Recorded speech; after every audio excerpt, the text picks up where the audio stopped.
सकते हैं। चलिए स्टार्ट करते हैं। इलेक्ट्रोकेमिस्ट्री क्या है? दो वर्ड से मिलकर बना इलेक्ट्रोकेमिस्ट्री। इलेक्ट्रो मतलब इलेक्ट्रिकल एनर्जी बनानी है हमें केमिकल रिएक्शन से, इलेक्ट्रिकल एनर्जी बनानी है केमिकल रिएक्शन से, और फिर इस इलेक्ट्रिकल एनर्जी का यूज करना है किसी ना किसी केमिकल रिएक्शन को करवाने में। या आप कह सकते हो इलेक्ट्रिकल एनर्जी क्या होती है, केमिकल रिएक्शंस की एनर्जी क्या होती है, उनके बीच में क्या रिलेशन है, यही इलेक्ट्रोकेमिस्ट्री है। क्लियर है? अब सबसे पहले हम लोग टर्म समझेंगे इलेक्ट्रोलाइट किसे कहा जाता है। कोई भी वो सब्सटेंस जो डिसोशिएट हो जाता है आयंस के अंदर। कब? जब मैं उसके एक्वस सॉल्यूशन में से इलेक्ट्रिसिटी पास कराऊं, या जब मैं उसकी मोल्टन फॉर्म में से इलेक्ट्रिसिटी पास कराऊं। जैसे कि हमारे पास एक सब्सटेंस है, हमने इसमें पानी डाल दिया, इसका एक्वस सॉल्यूशन बना दिया, इलेक्ट्रोड्स लगाई, बैटरी लगाई, तो ये सब्सटेंस हमारा आयंस में डिसोशिएट हो गया, कैटायन के अंदर, एनायन के अंदर। तो हम इस स्पेसिफिक सब्सटेंस को क्या बोलेंगे? Electrolyte. Those substance which dissociate into ions on passing electricity are known as electrolyte. Non electrolyte क्या होते हैं? कोई भी वो सब्सटेंस जो आयंस के अंदर डिसोशिएट नहीं होता है। For example sugar, glucose, urea, ये ऐसे सब्सटेंस है, अगर आप इनकी मोल्टन फॉर्म ले लो, मोल्टन फॉर्म का मतलब होता है बेटा जी मेल्टेड फॉर्म, या फिर इनका एक्वस सॉल्यूशन ले लो, पानी डाल के इनमें से करंट पास करा के देखो तो ये आयंस में डिसोशिएट नहीं होंगे। ऐसे सब्सटेंसेस को हम लोग क्या बोलते हैं? Non electrolyte. Those substance which doesn't dissociate into ions in their aqueous solution are called sugar, urea, glucose. Electrolyte हमारे पास दो तरह के होते हैं, strong electrolyte, weak electrolyte. Electrolyte आपने किसको बोला है? वो सब्सटेंस जो आयंस में डिसोशिएट हो जाए। मान के चलो ये हमारे पास सब्सटेंस है और ये पूरे का पूरा आयंस के अंदर डिसोशिएट हो जाता है, तो इसको हम बोल लेंगे स्ट्रॉन्ग इलेक्ट्रोलाइट। और अगर हमारे पास कोई सब्सटेंस है जिसका एक बहुत थोड़ा सा पोर्शन ही आयंस के अंदर डिसोशिएट हो पाए, तो इसे हम लोग क्या बोलेंगे बेटा? Weak electrolyte. स्ट्रॉन्ग इलेक्ट्रोलाइट के एग्जांपल क्या होंगे? जितने भी स्ट्रॉन्ग एसिड हैं, जितने भी स्ट्रॉन्ग बेस हैं, या फिर जितने भी सोल्ट हैं, HCl, HNO3, H2SO4, ये सब। वीक इलेक्ट्रोलाइट के एग्जांपल क्या होंगे? जितने भी ऑर्गेनिक एसिड हैं, लाइक कार्बोक्सिलिक एसिड जो फैमिली है, ethanoic acid, methanoic acid, propanoic acid, वो सारे एसिड, या फिर जितने भी ऑर्गेनिक बेस हैं, अमाइंस की जो फैमिली होती है, वो सब वीक इलेक्ट्रोलाइट में काउंट होते हैं। यहाँ पर हम एक एग्जांपल लिख रहे हैं, जैसे CH3COOH एसिटिक एसिड बोलते हैं, ammonium hydroxide, calcium hydroxide, group 2 के बेस को भी हम लोग वीक में ही काउंट करते हैं। आगे हमने सब्सटेंस को क्लासिफाई किया है on the basis of conductivity.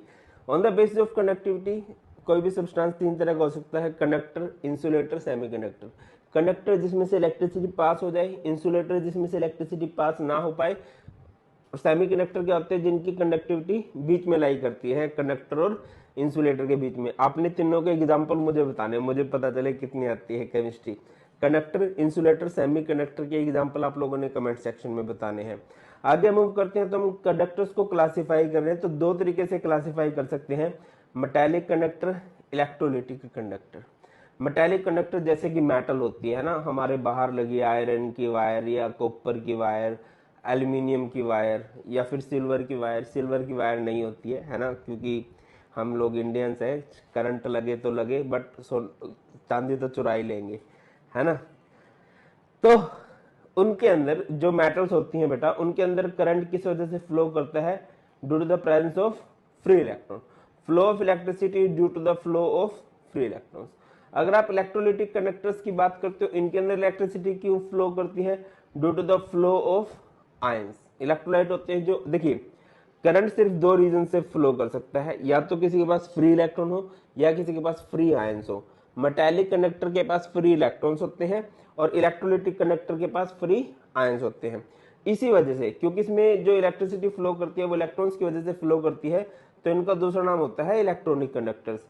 और इनमें जो इलेक्ट्रिसिटी फ्लो करती है वो आयंस की वजह से फ्लो करती है, तो इनका दूसरा नाम होता है आयनिक कंडक्टर।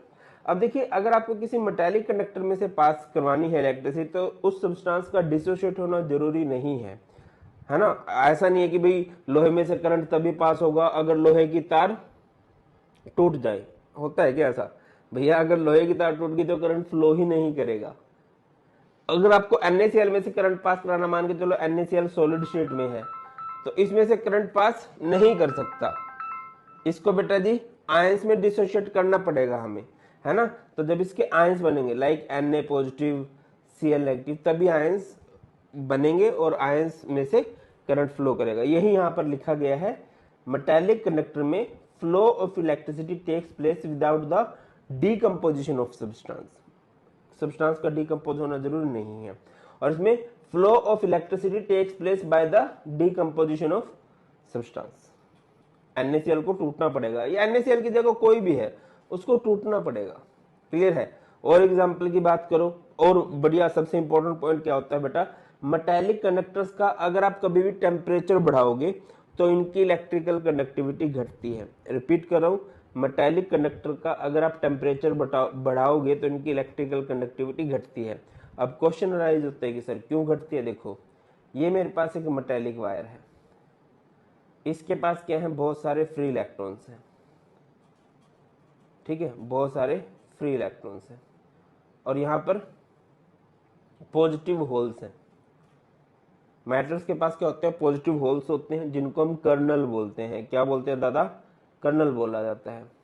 और फ्री इलेक्ट्रॉन्स होते हैं। तो जब टेम्परेचर बढ़ता है तो ये कर्नल्स वाइब्रेट करना स्टार्ट कर देते हैं। इलेक्ट्रॉन्स करंट लेके जा रहे हैं और ये उसको ऐसे ही करेंगे। इलेक्ट्रॉन करंट लेके जा रहे हैं और कर्नल्स वाइब्रेट कर रहे हैं, तो वो क्या करेंगे, हिंड्रेंस प्रोड्यूस करेंगे, रुकावट पैदा करेंगे in the flow of electricity. तो जब कभी भी टेम्परेचर बढ़ता है इलेक्ट्रिकल कंडक्टेंस घट जाती है ऑफ मेटालिक कंडक्टर। आप लोगों ने नोटिस भी किया होगा कि गर्मियों में बिजली थोड़ी कम आती है, पावर कट ज्यादा लगते हैं। इसका रीजन, कई सारे रीजन है, बट एक रीजन ये भी होता है कि गर्मियों में पावर लॉस बहुत ज्यादा होता है ना। जो पॉजिटिव कर्नल्स होते हैं वायर्स के अंदर, वो वाइब्रेट कर करके बहुत ज्यादा इलेक्ट्रिसिटी का लॉस करवा देते हैं। तो यही लिखा गया है, the electrical conduction decreases with increase of temperature. और अगर आप इलेक्ट्रोलिटिक कंडक्टर्स की बात करो तो अगर टेम्परेचर बढ़ेगा तो बहुत स्पीड में आयंस टूटेंगे, उसके अलावा उनके पास काइनेटिक एनर्जी आएगी तो फास्टली मूव भी करेंगे। तो दोनों केस उसको फेवर कर रहे हैं। तो यहाँ पर क्या है, the electrical conduction increases with the increase of temperature. Reason क्या लिखा गया है, increase of temperature increase in dissociation and decrease in interionic attraction. इसका मतलब क्या है कि आयंस आयंस के बीच की जो अट्रैक्शन है वो कम हो जाती है, वो फास्टली मूव करते हैं। आगे इसमें से low as well as high voltage का करंट पास करवाया जा सकता है, इसमें से सिर्फ लो वोल्टेज का करंट ही पास करवाते हैं। Example iron, aluminium, silver, copper, इसमें NaCl, NaOH, ये हमारे हो सकते हैं। आगे मूव करते हैं बेटा सेल, जो मेन टॉपिक है इस चैप्टर का। सेल किसे कहते हैं, सेल बायो में होता है ना, कुछ छोटी सी कोशिका को सेल बोलते हैं, कुछ ऐसा होता है, बट केमिस्ट्री में सेल कुछ और चीज है। सेल किसे कहा जाता है, it is the smallest device which is used to convert one form of energy into another form of energy. हमारे पास एनर्जी की एक फॉर्म है और हम उसको दूसरी फॉर्म में कन्वर्ट कर देते हैं, उसी को हम लोग क्या बोलते हैं बेटा, सेल बोलते हैं। कई तरह के सेल होते हैं, बट मेनली हम दो तरह के सेल पढ़ते हैं, पहला इलेक्ट्रोकेमिकल सेल और दूसरा इलेक्ट्रोलिटिक सेल। इलेक्ट्रोकेमिकल सेल क्या करते हैं, ये बेटा जी C2E करते हैं और ये E2C करते हैं। क्या मतलब है C2E का, ये केमिकल एनर्जी को कन्वर्ट करते हैं इलेक्ट्रिकल में और ये इलेक्ट्रिकल एनर्जी को कन्वर्ट करते हैं केमिकल में। और आई थिंक आपने इसके बारे में थोड़ा बहुत 11th क्लास में पढ़ा होगा इलेक्ट्रोकेमिकल सेल के बारे में। इलेक्ट्रोकेमिकल सेल को आप लोग ऐसे याद रख सकते हो, लोन करके, लोन है ना। इसमें क्या है, हमें इलेक्ट्रिसिटी बनानी है, तो इलेक्ट्रिसिटी बनाने के लिए हमें लोन लेना पड़ेगा। इसका मतलब क्या हुआ कि लेफ्ट साइड में हमेशा क्या होगा भाई बेटा जी, सॉरी ये बार बार क्या हो रहा है,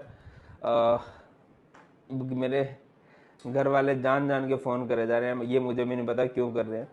लेफ्ट साइड में क्या होती है भाई, लेफ्ट साइड में ऑक्सीडेशन होती है और एनोड पर नेगेटिव चार्ज होता है, याद रखिएगा। और इसका शॉर्टकट याद रखिए, पैनिक। इसमें क्या है, इलेक्ट्रिसिटी का यूज करें, अब करंट लगता है तो थोड़ा पैनिक होता है। क्या मतलब हुआ पैनिक का, positive is anode, negative is cathode. ये सबसे इंपॉर्टेंट पॉइंट है, positive is anode, negative is cathode. तो कर लेते हैं, इसमें क्या होगा, anode is negative, cathode is positive, इसमें इसका उल्टा, anode is positive, cathode is negative. जो इलेक्ट्रोकेमिकल सेल होता है इसमें स्पॉन्टेनियस रेडॉक्स रिएक्शन देखने को मिलती है आपको। स्पॉन्टेनियस का मतलब ऐसी रिएक्शन जो अपने आप होती है, और वो रिएक्शन अपने आप होती रहेगी और हमें बिजली बना के देगी। इधर क्या है, इधर आपको नॉन स्पॉन्टेनियस रिएक्शन देखने को मिलेगी, वो अपने आप नहीं होती है, आपको बिजली देनी पड़ेगी तभी वो रिएक्शन हो पाएगी। और भी कई सारी बातें हैं, इसमें 2 बिक्कर होते हैं, इसमें 1 बिक्कर होता है। 2 बिक्कर है तो 2 अलग अलग सॉल्यूशन है, इसमें सिर्फ एक सॉल्यूशन है। 2 बिक्कर है तो 2 बिक्कर को जोड़ना पड़ेगा, हमें सॉल्ट ब्रिज की जरूरत पड़ेगी। इसमें हमें किसी भी ब्रिज की रिक्वायरमेंट होती नहीं है ना। इसमें इलेक्ट्रिसिटी प्रोड्यूस करते हैं, इसमें इलेक्ट्रिसिटी कंज्यूम करते हैं, ये बात है। अच्छा, अब यहाँ पर सॉल्ट ब्रिज है, बट सॉल्ट ब्रिज को समझने से पहले मैं चाहूंगा कि आप लोग समझे इलेक्ट्रोकेमिकल सेल। इसके कई सारे नाम हैं, इसको गैल्वेनिक सेल भी बोल देते हैं, वोल्टेइक सेल भी बोल देते हैं। क्या होता है बेटा, it is used to convert chemical energy into electrical energy, है ना। केमिकल्स की एनर्जी को इलेक्ट्रिसिटी में कन्वर्ट कर देते हैं। अब इसके सेटअप को समझते हैं। सबसे पहले बेटा जी हमारे पास क्या होते हैं, यहाँ पर 2 कंटेनर होते हैं, 2 बिक्कर होते हैं। एक बिक्कर में हम एक मेटल लेते हैं, जिंक की मेटल ले लेते हैं, एक तरफ हम लोग कॉपर की मेटल ले लेते हैं। जिंक को डालते हैं जिंक के सॉल्यूशन में, जिंक का सॉल्यूशन होता है जिंक सल्फेट।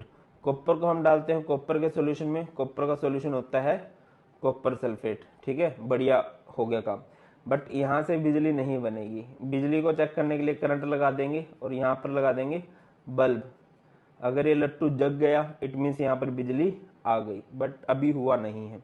तो इस सेटअप को कंप्लीट करने के लिए यहाँ पर हम लगा देते हैं एक सोल्ट ब्रिज, नमक का पुल। ये एक अलग सिस्टम है, इसको समझेंगे।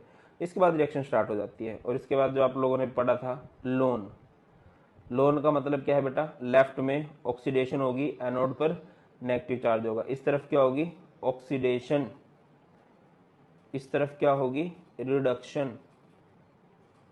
ऑक्सीडेशन जिस पे होगी उसे क्या बोलेंगे, एनोड। रिडक्शन जिस पे होगी उसको क्या बोलेंगे, कैथोड। एनोड पे कौन सा चार्ज होगा, नेगेटिव। कैथोड पर कौन सा चार्ज होगा, पॉजिटिव। आपको पता होगा oxidation is loss of electron, एक शॉर्टकट, मतलब कई सारे शॉर्टकट है, सुना होगा oil, oxidation is loss of electron. तो ये क्या करता है, इलेक्ट्रॉन का लॉस करता है, इलेक्ट्रॉन चलते हैं इधर। अब इलेक्ट्रॉन चल रहे हैं इधर तो कन्वेंशियल करंट इसकी अपोजिट डायरेक्शन में फ्लो करेगा और हमारा जो बल्ब है वो ग्लो कर जाएगा। इलेक्ट्रॉन मास पार्टिकल है, जब वो इधर जाने लगेंगे तो धीरे धीरे धीरे धीरे ये ग्रो करता जाएगा, मतलब थोड़ा थिक होता जाएगा। और ये जो मेटल की रोड है जिंक वाली, इलेक्ट्रॉन दे दे के ये थिन होती जाएगी और एक टाइम ऐसा आएगा जब ये खत्म हो जाएगी और उस टाइम हमारा जो सेल है वो काम करना बंद कर देगा। क्लियर है बेटा, ये सेटअप है, यही लिखा गया है। We take 2 beaker, in first beaker we take zinc rod dipped in zinc sulphate, in second beaker we take copper rod dipped in copper sulphate. Salt bridge is used to connect both the beakers. Oxidation होगी कहाँ पर, zinc road पे। Reduction होगी कहाँ पर, copper road. Oxidation अगर आप लिख के दिखाना चाहो तो कैसे लिख के दिखा सकते हो बेटा, जिंक नाम की मेटल है, उसने 2 इलेक्ट्रॉन दिए, वो जिंक 2 पॉजिटिव बन गया। अगर आप रिडक्शन रिएक्शन करके दिखाना चाहते हो, रिडक्शन कैसे कर सकते हो, ये सॉल्यूशन है कॉपर का। कॉपर के सॉल्यूशन को अगर आप ब्रेक डाउन करोगे तो डिसोसिएट होगा कॉपर 2 पॉजिटिव में, SO4 2 नेगेटिव में। यहाँ से कॉपर 2 पॉजिटिव जो है बेटा वो 2 इलेक्ट्रॉन ले लेगा, 2 इलेक्ट्रॉन लेके ये क्या बन जाएगा, कॉपर बन जाएगा और कॉपर बन के इधर चिपकेगा। देखिए रिपीट करो, इलेक्ट्रॉन देता है जिंक और कॉपर नहीं लेता, कॉपर का जो आयन है सॉल्यूशन के अंदर वो इलेक्ट्रॉन लेता है। ठीक है, जिंक से जिंक 2 पॉजिटिव बनता है, कॉपर 2 पॉजिटिव, 2 इलेक्ट्रॉन लेके कॉपर। यहाँ से एक छोटा सा टॉपिक और भी आ जाता है, रिप्रेजेंटेशन ऑफ अ सेल। हम किसी भी सेल को किस तरह से रिप्रेजेंट कर सकते हैं। किस तरह से रिप्रेजेंट कर सकते हैं भैया, एक सोल्ट ब्रिज होता है, लेफ्ट में ऑक्सीडेशन करोगे तो लेफ्ट साइड में ऑक्सीडेशन होती है और राइट साइड में रिडक्शन होती है, यही सोल्ट ब्रिज है। यह सोल्ट ब्रिज, इस तरफ ऑक्सीडेशन हो रही है, इस तरफ रिडक्शन हो रही है। तो ऑक्सीडेशन करके दिखाओ, जिंक से क्या बन रहा है बेटा जी, जिंक से बन रहा है जिंक 2 पॉजिटिव। और अगर हम बात करें कॉपर 2 पॉजिटिव से क्या बन रहा है बेटा जी, कॉपर 2 पॉजिटिव से बन रहा है हमारा कॉपर। क्लियर है। अब सोल्ट ब्रिज की बात कर लेते हैं। सोल्ट ब्रिज क्या है, एक यू शेप की ग्लास ट्यूब है जिसके अंदर सॉल्यूशन भरा गया है KCl, KNO3, K2SO4। अब क्वेश्चन अराइज होता है कि यही क्यों, इसके 2 रीजन है। फर्स्ट ऑफ ऑल ये फास्ट इलेक्ट्रोलाइट है, बहुत स्पीडली आयंस के अंदर टूटते हैं। और दूसरा रीजन है इनकी मोबिलिटी सेम है, ये सेम स्पीड से मूव करते हैं, ठीक है। अगर अगर फॉर्म में है, अगर अगर फॉर्म मतलब जेली लाइक फॉर्म होती है। इसका एक किनारा इस तरह का सॉल्ट ब्रिज होता है बेटा, ग्लास का बना हुआ ट्यूब है, इसका एक किनारा एक बिक्कर में डुबो देते हैं, दूसरा किनारा दूसरे बिक्कर में डुबो दिया जाता है। क्या क्या काम करता है? पहली बात क्या करता है, दोनों बिक्कर को जोड़ता है, इनर सेल सर्किट को कंप्लीट करता है, इलेक्ट्रोलाइट को इधर से उधर नहीं जाने देता है। ऐसा नहीं कि जिंक सल्फेट कॉपर की तरफ चला जाएगा और कॉपर सल्फेट जिंक की तरफ चला जाएगा। और सबसे इंपॉर्टेंट फंक्शन जो होता है इसका, it maintain the electrical neutrality of solution. Neutrality को मेंटेन रखता है, चार्ज को इम्बैलेंस नहीं होने देता। अगर किसी साइड पॉजिटिव चार्ज ज्यादा हो रहा है तो इलेक्ट्रोलाइट में से नेगेटिव सोल्ट ब्रिज में से नेगेटिव आयन भागते हैं।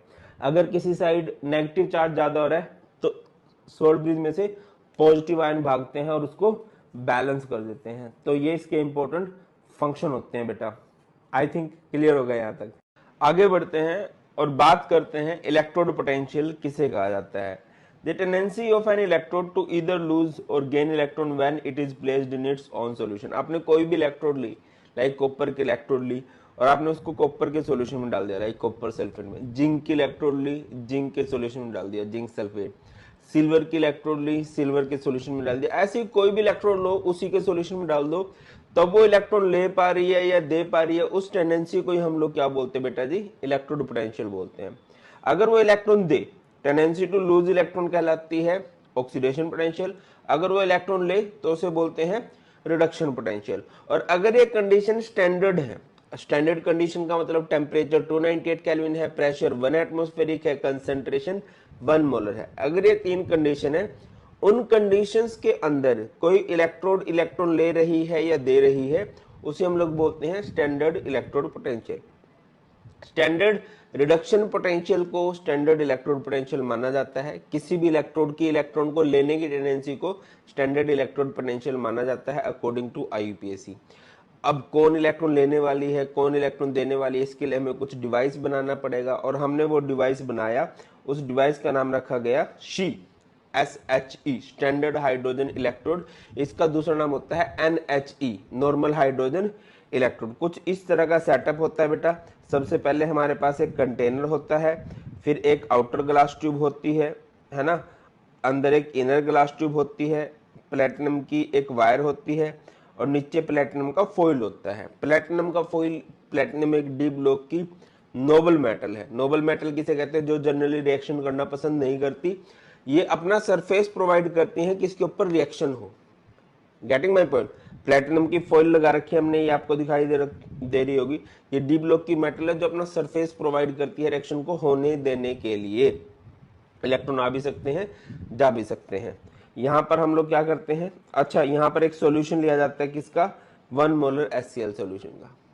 यहां पर आप लोग हाइड्रोजन गैस डालते हो at 298 kelvin temperature and 1 atmospheric pressure, और फिर हम लोग देखते हैं कि इलेक्ट्रॉन जा रहे हैं, आ रहे हैं। इसकी खुद की कोई पावर नहीं होती, इसकी खुद की पावर जो होती है बेटा 0 होती है।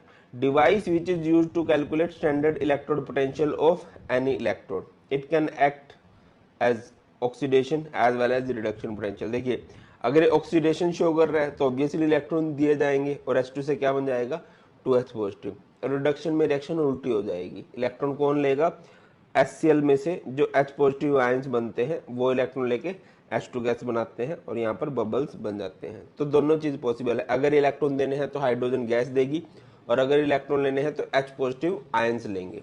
H पॉजिटिव आयंस इलेक्ट्रॉन लेके H2 बनाते हैं, यहाँ पर बबल्स बनते हैं। इसकी खुद का पोटेंशियल 0 होता है। तो इसके साथ लगाकर हमने बहुत सारे इलेक्ट्रोड्स का इलेक्ट्रोड पोटेंशियल निकाला और हमने एक सीरीज बनाई जिस सीरीज को हम लोग बोलते हैं इलेक्ट्रोकेमिकल सीरीज। अलग अलग जगह पर अलग अलग तरीके से लिखी होती है, कई जगह पर इंक्रीजिंग ऑक्सीडेशन पोटेंशियल में लिखी हुई है।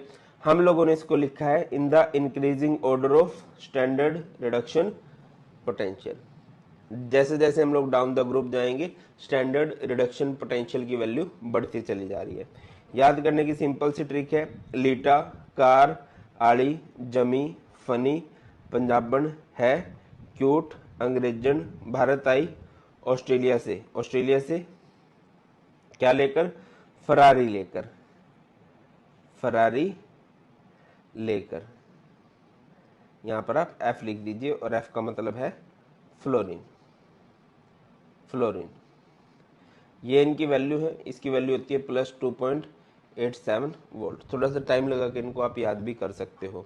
जैसे जैसे हम डाउन द ग्रुप जा रहे हैं स्टैंडर्ड रिडक्शन पोटेंशियल बढ़ रहा है, और स्टैंडर्ड रिडक्शन पोटेंशियल जो होता है बेटा वो नेगेटिव होता है ऑफ स्टैंडर्ड ऑक्सीडेशन पोटेंशियल, या कह लीजिए स्टैंडर्ड ऑक्सीडेशन पोटेंशियल नेगेटिव होता है standard reduction potential. Sign change करके आप वैल्यू निकाल सकते हो। जैसे कि आपको कॉपर की वैल्यू दे रखी है, ये कॉपर का स्टैंडर्ड रिडक्शन पोटेंशियल है +0.34। अगर आप इसका स्टैंडर्ड ऑक्सीडेशन पोटेंशियल निकालना है तो इसका साइन चेंज कर दो, -0.34 हो जाएगा। जैसे जिंक है, जिंक का स्टैंडर्ड रिडक्शन पोटेंशियल कितना है, -0.76 वोल्ट है। अगर आपने इसका स्टैंडर्ड ऑक्सीडेशन पोटेंशियल निकालना रहेगा तो आप इसका साइन चेंज कर दोगे तो वो आ जाएगा। आगे मूव करते हैं इसकी एप्लीकेशन। तो कई सारे एप्लीकेशन हैं इसकी। सबसे पहली एप्लीकेशन तो यही है कि आप ऑक्सीडाइजिंग पावर और रिड्यूसिंग पावर को कंपेयर कर सकते हो। ठीक है बेटा, जो ऑक्सीडाइजिंग पावर है, ऑक्सीडाइजिंग पावर मतलब दूसरों को ऑक्सीडाइज करने की पावर, वो डायरेक्टली प्रोपोर्शनल होती है स्टैंडर्ड रिडक्शन पोटेंशियल की। जिसका स्टैंडर्ड रिडक्शन पोटेंशियल ज्यादा उसकी ऑक्सीडाइजिंग पावर ज्यादा, वो दूसरों पे ऑक्सीडेशन उतनी ज्यादा कराएगा। जिसकी अगर आपको कभी रिड्यूसिंग पावर निकालनी है, रिड्यूसिंग पावर कैसे निकाल लोगे, reducing power is inversely proportional to standard reduction potential. अगला फायदा क्या है, with the help of electrochemical series we can check the feasibility of a redox reaction, की एक रिडॉक्स रिएक्शन हो सकती है या नहीं हो सकती। ये हमें कैसे पता चलेगा सर, जैसे कि मैंने आपको लिखा Zn plus Cu2 positive gives Zn2 positive plus Cu। मैं आपको बताता चलूं कि E0 Cu2 positive by Cu, बेटा ये रिडक्शन पोटेंशियल है। अगर आप देखना चाहो तो ये रिडक्शन नहीं हो रही है, कॉपर 2 पॉजिटिव से कॉपर बन रहा है, इट मीन्स ये रिडक्शन है। इसकी जो वैल्यू होती है वो होती है +0.34 volt. E0 Zn2 positive by Zn is -0.76 volt. ये भी इसका रिडक्शन पोटेंशियल है, स्टैंडर्ड रिडक्शन पोटेंशियल है, जो कि -0.76 वोल्ट है। याद रखिए, higher the standard reduction potential must undergo reduction. Electrode having higher standard reduction potential must undergo reduction। जिसका रिडक्शन पोटेंशियल ज्यादा होगा उसको रिडक्शन शो करनी चाहिए। अब आप जिंक को कंपेयर कर दो जिंक से, तो यहाँ पर जिंक पे 0 चार्ज है, यहाँ पर +2 चार्ज है। आपको पता होना चाहिए, नहीं पता है तो मैं बता देता हूँ। एक रिएक्शन होती है ऑक्सीडेशन, एक रिएक्शन होती है रिडक्शन। ऑक्सीडेशन में पॉजिटिव चार्ज बढ़ता है, नेगेटिव घटता है। रिडक्शन में पॉजिटिव घटता है और नेगेटिव चार्ज बढ़ जाता है। यहाँ पर पॉजिटिव चार्ज बढ़ रहा है तो बेटा जी ये कौन सी रिएक्शन है, ये हमारे पास ऑक्सीडेशन रिएक्शन है। और कॉपर 2 पॉजिटिव से क्या बनता है भाया, कॉपर 2 पॉजिटिव से कॉपर बनता है, पॉजिटिव चार्ज घटता है, और जहाँ पर पॉजिटिव चार्ज घटता है उसे हम लोग क्या बोलते हैं, रिडक्शन बोलते हैं। तो रिडक्शन पोटेंशियल किसका ज्यादा है, कॉपर का है, और कॉपर पे रिडक्शन ही हो रही है, तो जो होना चाहिए वही हो रहा है। तो आप लोग क्या बोलोगे, yes this reaction is possible, ये रिएक्शन हो सकती है। गेटिंग माई पॉइंट और नोट, आई होप तो समझ रहे हो। अगला है predicting whether a metal react with dilute mineral acid and will evolve hydrogen gas or not, कि कोई भी मेटल जो है एसिड के साथ रिएक्शन करके H2 गैस रिलीज करेगी कि नहीं। इसका सिंपल सा फंडा है भाई, जो भी हाइड्रोजन से ऊपर है वो सारी की सारी ज्यादा रिएक्टिव है। इन सब का रिडक्शन पोटेंशियल नेगेटिव है, इट मींस इनको इलेक्ट्रॉन लेना पसंद है, इनको इलेक्ट्रॉन देना पसंद है। ये बहुत ज्यादा रिएक्टिव मेटल है, तो ये सब हाइड्रोजन गैस रिलीज करेंगी, और इनमें से कोई भी हाइड्रोजन गैस रिलीज नहीं करेगा। हाइड्रोजन गैस हमेशा कौन रिलीज करता है, जो हाइड्रोजन से ऊपर है, जो ज्यादा एक्टिव है, जो पहले इलेक्ट्रॉन देगा। क्लियर, आगे बढ़ते हैं। एक्टिविटी रिएक्टिविटी चेक कर सकते हो मेटल की। देखिए मेटल का मतलब क्या होता है कि जो इलेक्ट्रॉन देना पसंद करे, और जितनी भी ऊपर है वो देना पसंद करती है। और नॉन मेटल का मतलब क्या होता है, जो इलेक्ट्रॉन लेना पसंद करे, तो जो भी नीचे है वो इलेक्ट्रॉन लेना पसंद कर रही है। बाकी यहाँ पर कुछ मेटल भी है, ठीक है ना, मतलब गोल्ड को अगर आप देखो, अब आपने कभी सोचा है कि गोल्ड की वैल्यू इतनी ज्यादा क्यों होती है? सर येलो कलर होता है, ये कोई बात हुई? येलो तो कलर पित्तल का भी होता है, बट वो उतनी ज्यादा कीमत की नहीं होती। इवन प्लैटिनम का कलर सिल्वर है, सिल्वर का कलर भी सिल्वर है, इवन एल्यूमिनियम का कलर भी सिल्वर है। अब इसका रीजन होता है बेटा उनकी एक्टिविटी पे, जो जितना कम एक्टिव है इट मीन्स वो उतना ही कम इलेक्ट्रॉन देगा, उतना लेट वो खत्म होगा, ठीक है। तो गोल्ड जो होता है वो बहुत कम रिएक्टिव होता है, वो इलेक्ट्रॉन देना पसंद नहीं करता। ऊपर वाली मेटल हमेशा इलेक्ट्रॉन देना पसंद करती हैं, ये नीचे वाली इलेक्ट्रॉन देना पसंद नहीं करती।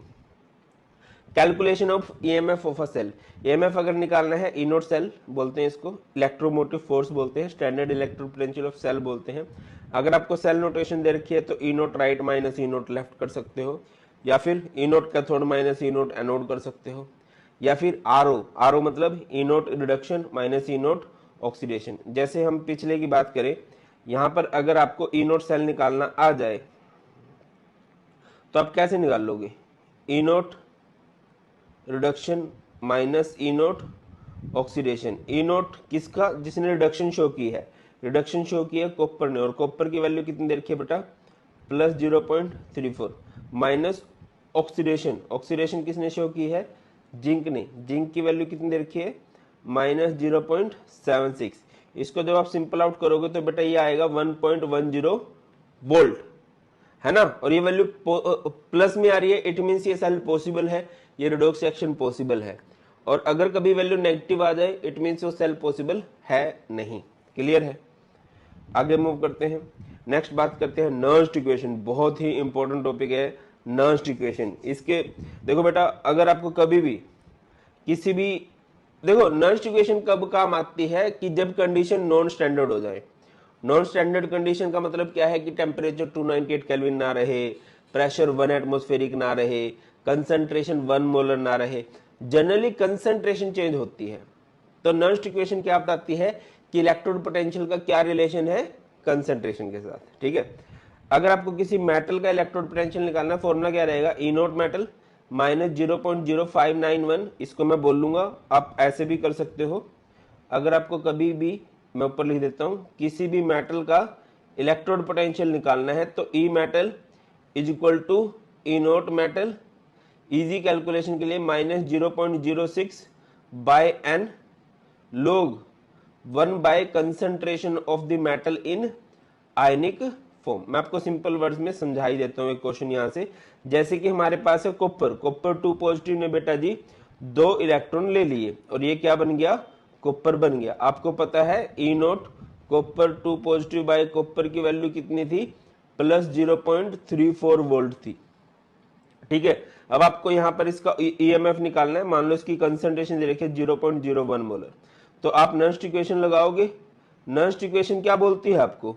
नर्स्ट इक्वेशन बोलती है बेटा E metal is equal to E naught metal minus 0.06 by N log 1 by concentration of the metal in ionic form. E naught metal कितना दे रखा आपको? 0.34 minus 0.06 by n, N means होता है नंबर ऑफ इलेक्ट्रॉन लॉस और gain. इस reaction के अंदर कितने इलेक्ट्रॉन का लॉस या फिर गेन हुआ है? आपको दिखाई दे रहा है कि 2 इलेक्ट्रॉन का गेन हुआ है। 2 log 1 by concentration of the metal in ionic form कितनी दे रखी है? 0.01।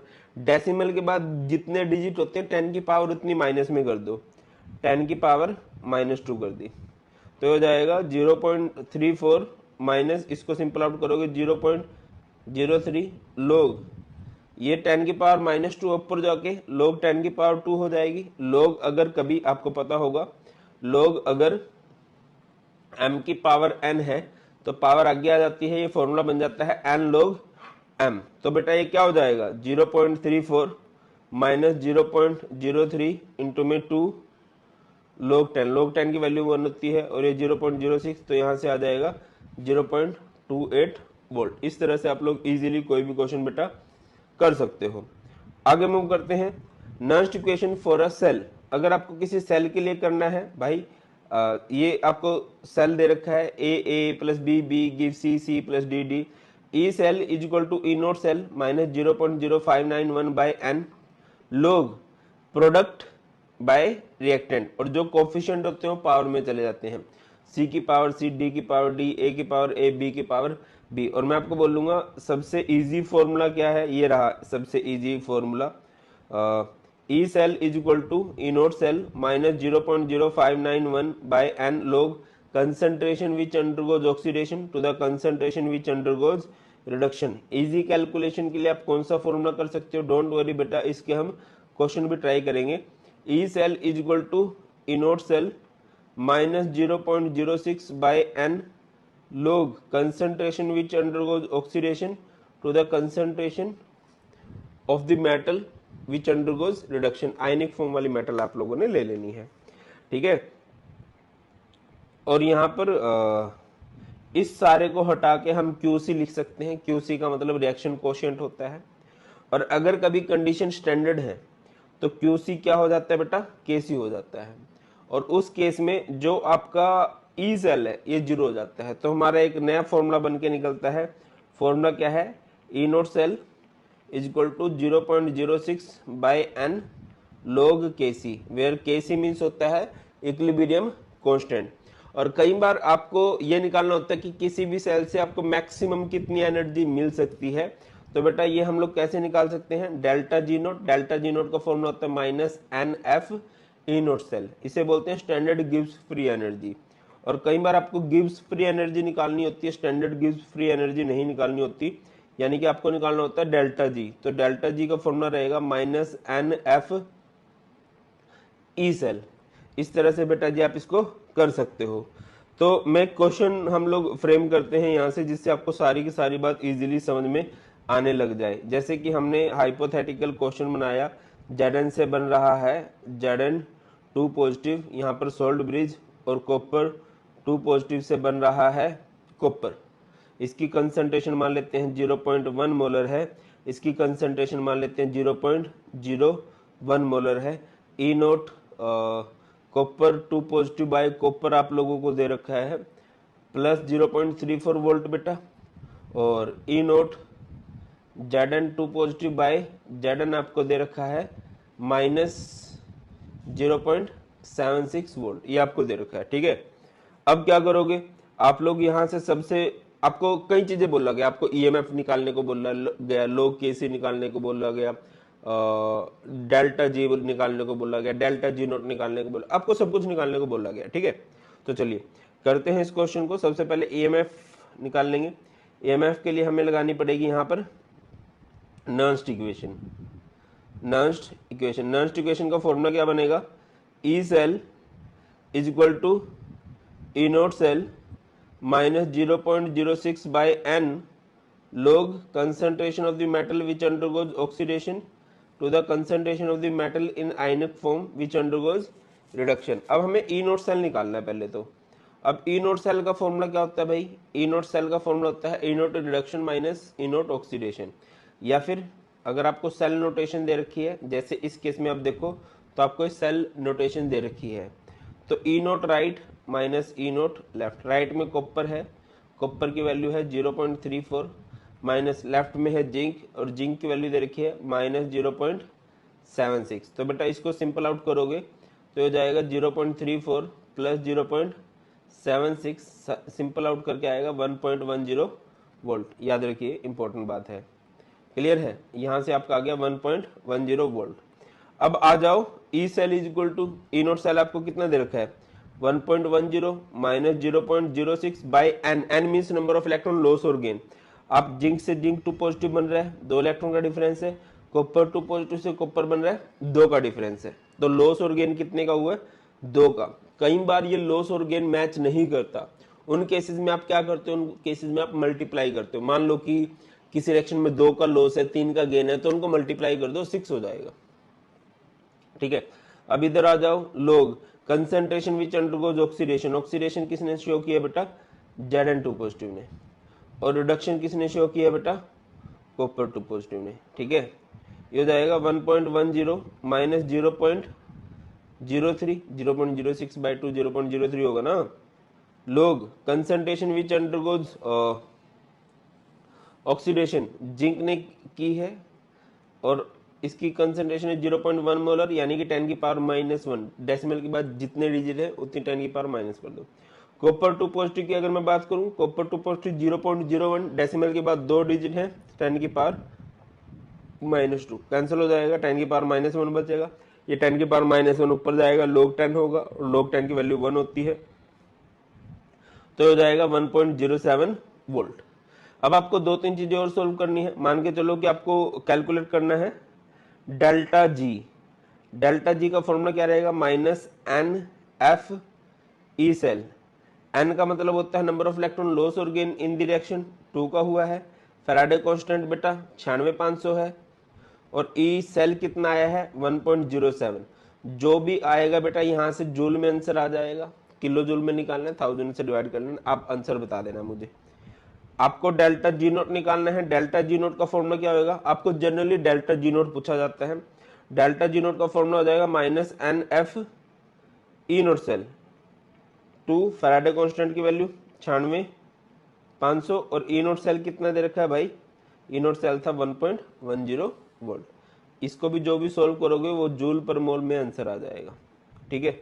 इसके बाद आप लोगों को log K से निकालना है, तो उसका फॉर्मूला क्या था, E naught cell is equal to 0.06 by n log Kc। E naught cell कितना है 1.10 इंटू में n 2 आएगा बाय 0.06 डेसिमल से, डेसिमल के 2 3 जा 6 और यहाँ पर हमारे log Kc आ जाएगा और इसको करेंगे तो 3 3 9 3 6 18, ये कितना हो जाएगा 36.6, ये हमारे पास आ जाएगा log Kc। तो हमने ये अलग अलग क्वेश्चन, मतलब हर तरह के क्वेश्चन की फ्रेमिंग कर लिया जो भी इस टॉपिक से बन सकते हैं। डेल्टा जी पूछा जा सकता था, डेल्टा जी नोट पूछा जा सकता था और log Kc पूछा जा सकता था, और ई नोट सेल भी हमने स्टार्टिंग में कैलकुलेट ही कर लिया था। तो इस तरह से नर्स्ट इक्वेशन से क्वेश्चन बनते हैं बेटा। आगे बढ़ते हैं और बात करते हैं कंडक्टेंस ऑफ इलेक्ट्रोलिटिक सॉल्यूशन। देखिए इलेक्ट्रोलाइट का कंसेप्ट हम पहले ही पढ़ चुके हैं कि जैसे कि ये हमारे पास एक कंटेनर है, अगर मैं इसमें कोई भी सब्सटेंस लूंगा और यहाँ पर हम डाल देंगे रोड्स और यहाँ पर इलेक्ट्रिसिटी अगर हम पास कराते हैं इनके एक्वस सॉल्यूशन में से, तो ये सब्सटेंस क्या होगा, आयंस में डिसोसिएट होगा। इलेक्ट्रिसिटी कभी भी कंडक्ट होती है तो दो रीजन होते हैं, या तो फ्री इलेक्ट्रॉन्स हो या फिर फ्री आयंस हो। इलेक्ट्रोलाइट्स के अंदर इलेक्ट्रिसिटी कंडक्ट होती है due to the presence of free ions, ions की वजह से होती है। तो यहाँ पर कुछ टर्म्स हैं जो आप लोग फिजिक्स में पढ़ते हो। सबसे पहले हम लोग बात करने वाले हैं रेजिस्टेंस की। रेजिस्टेंस को हिंदी बोलते हैं रुकावट, प्रतिरोधकता, है ना। तो क्या होता है, it is the obstruction to the flow of electric current through the conductor, कि किसी कंडक्टर में से करंट पास हो रहा है और उसमें कितनी ऑब्स्ट्रक्शन ओवर की जा रही है, कितनी रुकावट पैदा की जा रही है। देखा गया कि जो रेजिस्टेंस होती है वो डायरेक्टली प्रोपोर्शनल होती है to the length of conductor और इनवर्सली प्रोपोर्शनल होती है to the area of cross section. इसको अगर मैं हटाऊंगा तो ये आएगा रो। रो का नाम होता है बेटा स्पेसिफिक रेजिस्टेंस, या फिर इसको बोलते हैं रेजिस्टिविटी। और यहां से अगर आपको कभी रो का फॉर्मूला करना है तो वो क्या बन जाएगा, R into A by L. अच्छा बेटा जी, कभी भी किसी कांस्टेंट को डिफाइन करना हो, जैसे कि ये हमारे पास एक कांस्टेंट है, तो हम कैसे डिफाइन कर सकते हैं, rho resistivity is equal to resistance of a conductor whose length is 1 metre या 1 centimetre and area of cross section is 1 metre square या फिर 1 सेंटीमीटर स्क्वायर। इस तरह से हम लोग इसको डिफाइन कर सकते हैं। रेजिस्टेंस की यूनिट क्या होती है बेटा, ओहम या फिर कैप, और रेजिस्टिविटी की यूनिट क्या होती है, ओहम मीटर। इस तरह से लिख सकते हैं। कंडक्टेंस, इसको हम G से या फिर C से रिप्रेजेंट करते हैं। ये क्या होता है, सिंपल सी बात, कंडक्टेंस मतलब it is the ease with which electricity flows through a conductor. किसी भी कंडक्टर में से इलेक्ट्रिसिटी कितनी आसानी से पास हो सकती है, और ये रेसिप्रोकल होता है, इनवर्स होता है किसका, रेजिस्टेंस का। तो G is equal to 1/r। Formula बनाए तो R का फॉर्मूला था रो L बाई ए, ये हो जाएगा 1/रो A बाई L। 1/रो इज अ कांस्टेंट जिसको हम बोलते हैं kappa, and this kappa is known as specific conductance, conductivity इसको बोल देते हैं। यूनिट क्या होती है बेटा जी कंडक्टेंस की? कंडक्टेंस की यूनिट होती है ओहम इनवर्स या फिर मोहो, कैप इनवर्स, साइमंस या फिर एस सिंबल भी होता है इसकी यूनिट का। इसके बाद हमारे पास आती है कंडक्टिविटी। कंडक्टिविटी कह लीजिए या फिर आप लोग इसे कह सकते हो स्पेसिफिक कंडक्टेंस, है ना। आप लोगों ने अभी देखा था फॉर्मूला क्या था, मैं इधर लिख रहा हूं, जी इज इक्वल टू क्या था, 1/रो A/L, है ना। यहां से करें तो G इज इक्वल टू क्या हो जाएगा, कप्पा इंटू A/L, और यहां से इससे आगे करें तो G इंटू में L/A is equal to kappa. L by A, length by area is a constant which is known as cell constant. इसको हम लोग G स्टार से भी रिप्रेजेंट करते हैं। G इंटू में G star is equal to kappa होता है, ठीक है। तो बेटा जी अगर इसको डिफाइन करना है कप्पा को, हम क्या बोल सकते हैं, kappa is the conductance of 1 centimetre cube electrolytic solution.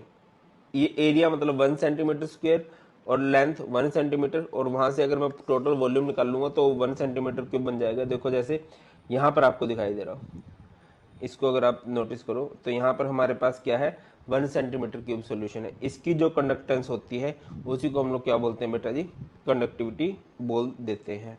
और कंडक्टिविटी की यूनिट क्या बनती है भाई, ohm inverse, centimetre inverse. Clear है। नेक्स्ट हमारे पास है मोलर कंडक्टिविटी। मोलर कंडक्टिविटी क्या होता है, it is the conductivity of all the ions produced by 1 mole of electrolyte. 1 mole electrolyte की जो कंडक्टिविटी होती है उसी को हम लोग क्या बोलते हैं, मोलर कंडक्टिविटी बोलते हैं, ठीक है। और फॉर्मूला क्या होता है इसका, कप्पा इंटू 1000 बाय सी या kappa into 1000 by M, where C और एम मीन्स होता है मोलैरिटी। यूनिट क्या होती है बेटा इसकी, ohm inverse centimetre square mole inverse या फिर Simon centimetre square mole inverse. उसके बाद बात करते हैं कि कंडक्टिविटी और मोलर कंडक्टिविटी पे कंसंट्रेशन का फर्क क्या पड़ता है। मैं इसको थोड़ा आराम से समझा देता हूं आपको। देखिए कंडक्टिविटी कहां पर चेक की जाती है बेटा, 1 सेंटीमीटर की सॉल्यूशन की कंडक्टिविटी चेक की जाती है, ठीक है। ये है, आपसे पूछा जाता है what is the effect of dilution, effect of dilution on, बहुत इंपॉर्टेंट है, इससे रिलेटेड क्वेश्चन बन सकता है, ऑन कंडक्टिविटी। कंडक्टिविटी पे डाइल्यूशन का क्या फर्क पड़ता है।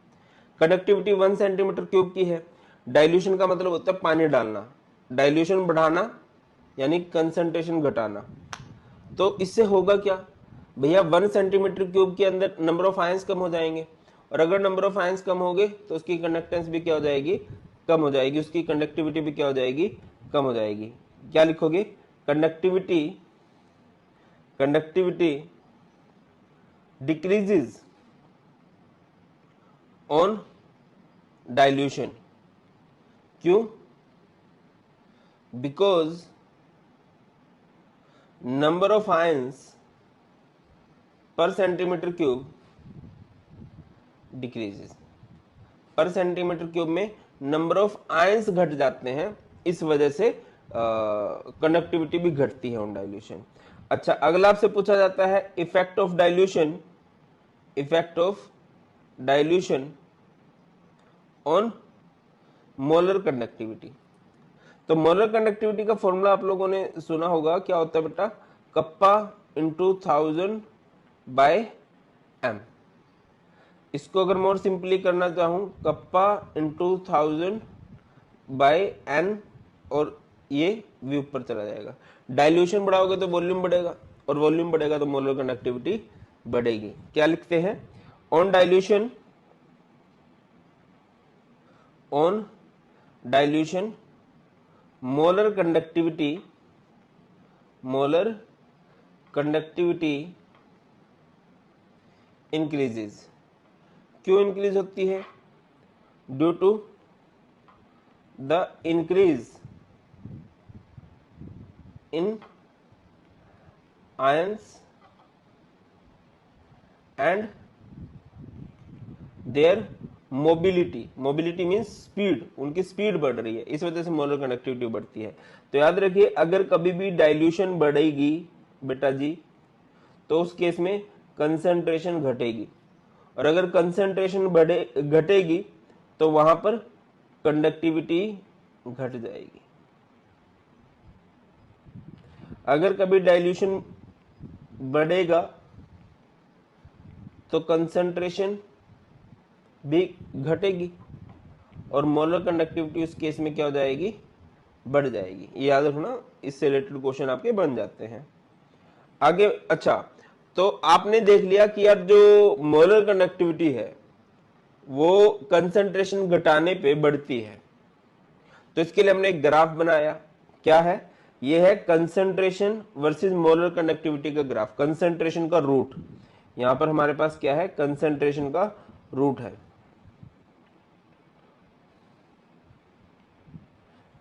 और इधर क्या है बेटा? Molar conductivity. हम लोगों ने ग्राफ बनाया, जितनी हम कंसंट्रेशन घटाएंगे मोलर कंडक्टिविटी बढ़ती जाएगी। अब देखो जैसे इस तरफ हम जा रहे हैं तो कंसंट्रेशन घटती जा, इस साइड तो कंसंट्रेशन घटेगी ना, और मोलर कंडक्टिविटी बढ़ती जा रही है। अच्छा, ये भी ऐसे ही है कि कंसंट्रेशन घटा रहे हैं, मोलर कंडक्टिविटी बढ़ती जा रही है। बट एक बात देखी गई कि जो वीक इलेक्ट्रोलाइट के लिए है वो बहुत ज्यादा बढ़ती है, स्ट्रॉन्ग इलेक्ट्रोलाइट के लिए कम बढ़ती है। ऐसा क्यों है? क्योंकि डाइल्यूशन पे वीक इलेक्ट्रोलाइट के नंबर ऑफ आयंस बढ़ते हैं, मोबिलिटी बढ़ती है।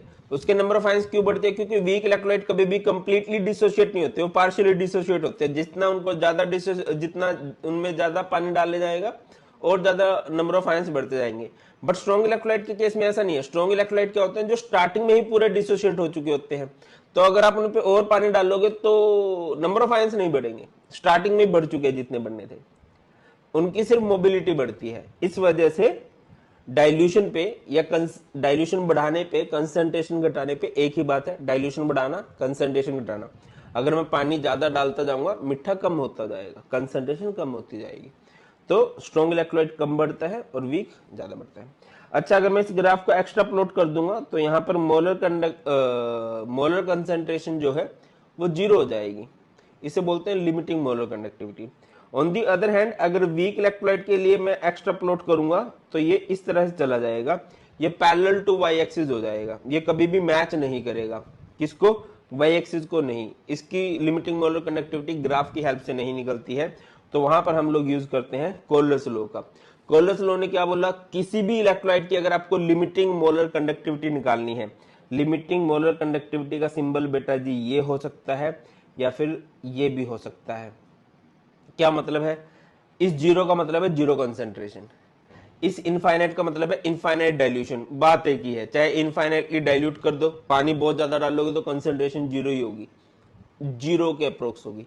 तो कोलर्स दादा ने बोला the limiting molar conductivity of an electrolyte is the sum of individual contribution of anion cation of the electrolyte. अगर आपको किसी भी इलेक्ट्रोलाइट की लिमिटिंग मोलर कंडक्टिविटी निकालनी है तो क्या आपको कटायन और अनायन की लिमिटिंग मोलर कंडक्टिविटी का सम कर दो। अच्छा, कटायन और अनायन के लिए हम लोग लैम्डा का यूज करते हैं, छोटू है ना ये। तो यहां पर जैसे ए बी नाम के इलेक्ट्रोलाइट की बात की गई है, तो ये क्या हो जाएगा? Limiting molar conductivity of cation, limiting molar conductivity of अनायन, lambda कर दो इसको इस तरह से। एप्लीकेशंस की बात करें, इसका फायदा क्या क्या है भैया? इससे आप कभी भी लिमिटिंग मोलर कंडक्टिविटी निकाल सकते हो किसी भी वीक इलेक्ट्रोलाइट की। आप डिग्री ऑफ डिसोसिएशन निकाल सकते हो। डिग्री ऑफ डिसोसिएशन का फॉर्मूला क्या होता है? Molar conductivity at any concentration, और ये लिमिटिंग मोलर कंडक्टिविटी। उसके बाद आप लोग क्या निकाल सकते हो? डिसोसिएशन कांस्टेंट निकाल सकते हो। डिसोसिएशन कांस्टेंट का मतलब होता है केसी, इसका फॉर्मूला होता है C alpha square by 1 minus alpha. Question try करते हैं सो दैट की थोड़ी सी वाइब्स आए। आपसे पूछा गया suggest a way to determine the limiting molar conductivity value of water. Water की लिमिटिंग मोलर कंडक्टिविटी निकालनी है, तो उसके लिए हमें H पॉजिटिव का पता होना चाहिए, OH नेगेटिव का पता होना चाहिए। अब आप देखो H पॉजिटिव आपको कहां से मिल सकता है? HCl से। OH आपको कहां से मिल सकता है? NaOH से। अब आपको क्या चाहिए? देखो H तो चाहिए, आपको OH भी चाहिए, बट बिन बुलाए मेहमान कौन है? Cl और Na, इनको उड़ाना पड़ेगा। तो एक बार ये भी लिख लो, क्या? NaCl भी लिख लो। और क्या करोगे? फर्स्ट और सेकंड को सम करके उसमें से NaCl को निकाल दोगे, तो बेटा ये NaCl को आपने माइनस कर दिया तो ये कट हो जाएगा, बचेगा क्या, H एंड OH। अच्छा, आगे से क्वेश्चन पूछा गया है, the conductivity of 0.20 molar solution of KCl at 298 kelvin is 0.0248 siemens centimetre inverse, calculate its molar conductivity. Molar conductivity का फॉर्मूला क्या होता है, kappa into 1000 by m। Kappa is conductivity जो कि आपको दे रखी है 0.0248 इंटू में 1000, मोलैरिटी कितनी दे रखी है बेटा 0.20, इसको सिंपल आउट करोगे तो कितना आएगा 124 Simon centimetre square mole inverse. अब एक और क्वेश्चन आपको दे रखा है, आपको लिमिटिंग मोलर कंडक्टिविटी दे रखी है NaCl HCl CH3 COON, इसे बोलते हैं सोडियम एसीटेट। कितनी दे रखी है 126.4 425.9 एंड 91। तो आपको लिमिटिंग मोलर कंडक्टिविटी निकालनी है for CH3 COOH that is acetic acid. तो एसिटिक एसिड की अगर आपको लिमिटिंग मोलर कंडक्टिविटी निकालनी है तो कैसे लिखोगे, एसिटिक एसिड का एक्सप्रेशन क्या रहेगा, CH3 COO negative and H positive. तो भैया देखो, अब आप NaCl को लिखोगे Na positive Cl negative, HCl को लिखोगे H positive Cl negative, CH3 COO को लिखोगे CH3 COO negative Na positive. अब समझने वाली बात यह है बेटा कि एक तो आपको CH3 COO की वैल्यू चाहिए और एक चाहिए H पॉजिटिव की। तो CH3 COO तो इसमें है और H इसमें है, इन दोनों को जोड़ दोगे, एक्स्ट्रा क्या आ जाएगा आपके पास, Na और Cl एक्स्ट्रा आ जाएगा, उसको उड़ाना है, उसको उड़ाने के लिए इसको हम लोग माइनस कर देंगे, है ना। तो आप अगर इसको बोल दो इक्वेशन नंबर 3 2 1 3 + 2 -1, तो जब आप उसको करोगे तो आपका 390.5 आंसर आ जाएगा। अगला क्वेश्चन आपको दे रखा है, अच्छा क्वेश्चन है, इस तरह के क्वेश्चन कई बार फ्रेम हुए हैं। द कंडक्टिविटी ऑफ 0.20 मोल पर litre solution of KCl is 2.48 into 10⁻⁻2 Simon centimetre inverse, calculate its molar conductivity and degree of dissociation. तो करते हैं भाया। तो आई थिंक वो तो हम कर चुके थे अभी, क्या मोलर कंडक्टिविटी तो अभी निकाल ली थी हम लोगों ने। मोलर कंडक्टिविटी का फॉर्मूला क्या ही होता है, क्या ही होता है भाई, kappa into 1000 by m। Kappa is conductivity, conductivity कितनी दे रखी है, ये दे रखी है इंटू 1000 बाय m, m मतलब मोलैरिटी, ये दे रखा है 124 आ गया। अब आपको क्या निकालना है बेटा यहां से, degree of dissociation. Degree of dissociation is alpha, alpha का formula molar conductivity by limiting molar conductivity. Molar conductivity कितनी दे रखी है 124 बाय लिमिटिंग मोलर कंडक्टिविटी। कैसे निकाल सकते हैं बेटा, लिमिटिंग मोलर कंडक्टिविटी अगर आपको निकालनी है किसकी, KCl की, तो फॉर्मूला क्या बनेगा, limiting molar conductivity of K positive plus limiting molar conductivity of Cl negative, यही होगा ना। अब K पॉजिटिव की वैल्यू कितनी दे रखी है 73.5 एंड ये कितना दे रखा है 76.5। इसको आप सम कर दोगे जो भी आएगा, 5 5 10 हो जाता है, 1 3 6 9 और 1 10, एक बच गया ये,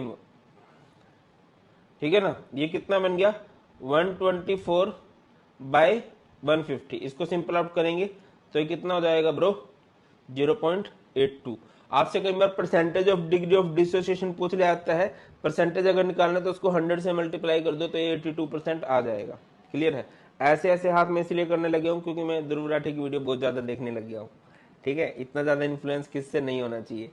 चलो उसके बाद हमारे पास इलेक्ट्रोलिसिस के लॉ आते हैं भाया। अब समझो ध्यान से, थोड़ा सा मैं आपको बताता हूँ क्या कहना चाह रहा हूं मैं, काम आएगी ये बात। जैसे कि ये हमारे पास एक कंटेनर है, ये हमारे पास 2 इलेक्ट्रोड्स हैं,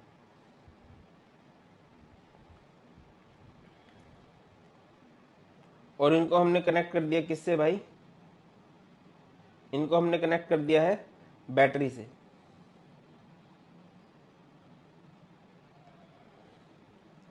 शॉर्टकट बताया था पैनिक, यानी कि ये पॉजिटिव टर्मिनल है तो इसको हम लोग बोलेंगे एनोड, इसको हम लोग बोलेंगे कैथोड, इस पे नेगेटिव चार्ज होगा।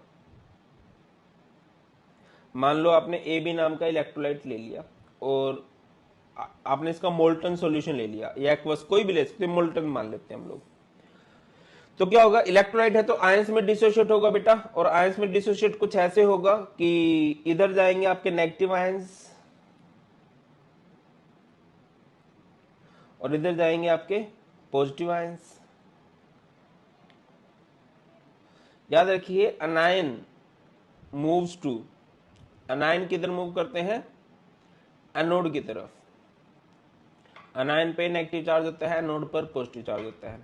कटायन मूव्स टू कैथोड, है ना, कटायन पे पॉजिटिव चार्ज होता है और कैथोड पर नेगेटिव चार्ज होता है, ये होता है। और यहाँ पर जाकर ये डिस्चार्ज हो जाते हैं। डिस्चार्ज मतलब इनका चार्ज खत्म होने लगता है। अगर सॉलिड फॉर्म में है तो ये इधर चिपकेंगे, और अगर गैसेस फॉर्म में है तो ये लिबरेट होंगे, रिलीज होंगे, ये वाला फंडा है। तो अब कोई सब्सटेंस कितना डिपॉजिट होगा किसी भी इलेक्ट्रोड पे या कितना लिबरेट होगा, यहाँ ये बात बताई फैराडे दादा ने। उसके लिए उन्होंने दो लॉ दिए। फर्स्ट लॉ में उन्होंने क्या बोला कि कोई सब्सटेंस कितना डिपॉजिट होगा डिपेंड करता है कि मैं वहां से कितना चार्ज पास करवा रहा हूं। The mass of substance deposited or liberated at any electrode during electrolysis is directly proportional to the amount of charge. W is proportional to Q, Q मतलब चार्ज। कोई भी सब्सटेंस कितना डिपॉजिट होगा जितना चार्ज। जैसे शायद आप लोगों ने खेत देखे होंगे, सबने खेतों में हम पानी डालते हैं। अब एक खेत में पानी कितना जाएगा, ट्यूबवेल लगा होगा, जितनी देर लाइट आई रहेगी ट्यूबवेल चलता रहेगा और पानी भरता चला जाएगा। यही वाला फंडा है ना भाई। तो इन्होंने भी ये बोला कि सब्सटेंस कितना डिपॉजिट होता जाएगा जितना मैं उसमें से चार्ज पास कराता रहूंगा। आई करंट का फॉर्मूला होता है Q/T, Q का फॉर्मूला हो जाएगा I × T। इसको हटाएंगे ये Z और Q की जगह पर क्या आ जाएगा I × T, वेयर Z का मतलब क्या होता है, इलेक्ट्रोकेमिकल इक्विवेलेंट होता है। इसका फॉर्मूला क्या बनता है बेटा, सिंपल सा, molar mass by N × F। F का मतलब फैराडे कांस्टेंट होता है और इसकी वैल्यू 96,500 कूलम होती है।